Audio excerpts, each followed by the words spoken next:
cemetery, Jericho soon. Camel dust heralds our arrival. New cries begin. We've got AJ in Gulf Breeze, Florida. Yep.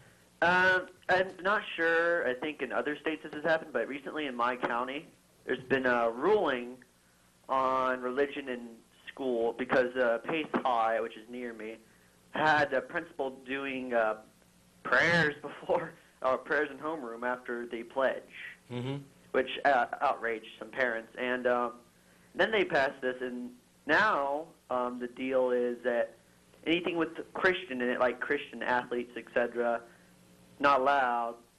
And Ustream says they're sick of me. And what else? Oh, yes, and teachers can't say God or prayer or anything like that, apparently. Whew.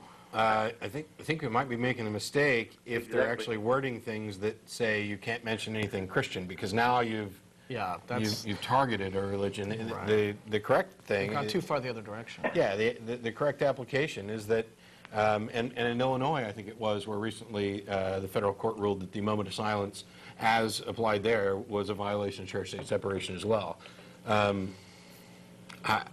This gets back to what you were talking about with our previous caller, in that church-state separation is a concept that needs to be properly enforced, and part of the way of properly enforcing that is to make sure everybody understands exactly what it means. And I have heard of situations where I think I read a situation some months ago that Ed Brayton reported on his blog, where he talked about some school teacher being reprimanded and forced to take off. She had a necklace with a cross on it, and they made her take that off. It's like, no, that's not what separation of church and state means. And so I worry that what you have are now people who are so afraid of lawsuits that they go too far in the other direction, trying to shut down all religious. I mean, Christian groups like Young Life and FCA, if they want to, it's entirely legal for them to have their meetings on campus after school hours and all that sort of thing. That's never been improper, and so it concerns me when it goes too far the other direction, because then it's just backlash after backlash. And not only that, but you get the kind of narrow-minded reactionaries on, for example, the Christian fundamentalist side, who say, see, I told you those atheists want to take every reference to God out of public life and blah, blah, blah. Yeah, that's another thing I'm worried about. It's silly. What we need to do is make sure that people... It reminds me of he who shall not be named in his lawsuit against the bumper sticker. That's not where we're going. The Constitution doesn't say you have a guaranteed right never to be offended ever. And it isn't about people being offended. It's about what the school, as a taxpayer-supported government institution, as it were, can or cannot do in regards to how it confronts religion. That's what it's about. So what did they actually decide? I mean, apart from, I don't know if you have the text of what they decided, or... I don't, but I've got the general idea, because we discussed it in my sociology class.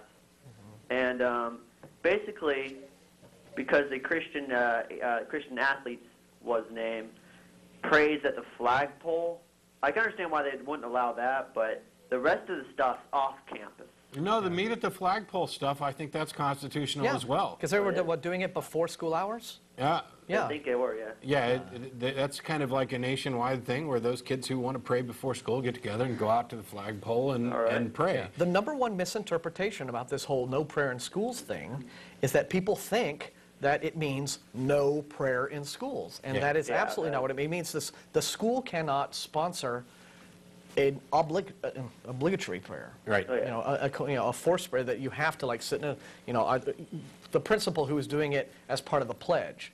That's a problem, because it puts the students in a situation of feeling like, I have to participate in this. This is obligatory, but it's entirely legal for any student of their own accord. They can take a Bible to school. They can take a Bible into their classes. They can pray at their desk, before each class. They can pray at the lockers.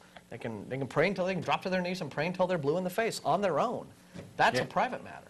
And then of course there are limits too, and I would hate to think that people would obviously we're going to get some people trying to abuse it. When yes, you can take your Bible into the classroom. But guess what? When the class is actually reading something and talking about it and having a discussion, you don't get to sit there and do a Bible study in the class because you're in that class to learn whatever we're talking exactly. about. And if you get over to study hall and you have specific requirements there about what you can and can't do, this isn't a trampling of your rights to hold a belief or practice your beliefs. That's not it at all. I know. It's been an annoying situation for me because I'm a well-known atheist at my school. And everyone's like, "Oh, you must be happy now." Well, and then it's actually an opportunity for you to point out, where you disagree and why. Oh you yeah, think I that, do all the time. Yeah. And what that does, hopefully, if enough people actually do it, is it changes the perception that people have.